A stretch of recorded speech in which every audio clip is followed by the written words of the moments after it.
Como muestra de la estrecha cooperación y buenas relaciones internacionales.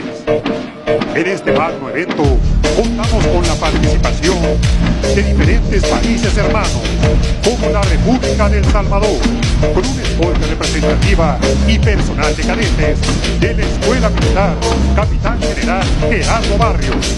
Avanza orgullosamente ante el pueblo de México la delegación de la República de Cuba. Con porte gallardo, vemos pasar a la delegación de la República de Colombia. La delegación de la República de Chile.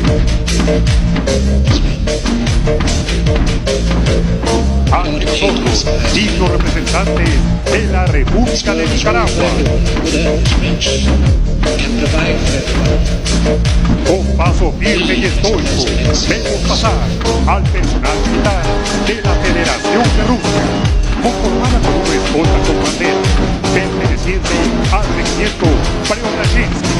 Este regimiento es una unidad militar histórica de Rusia.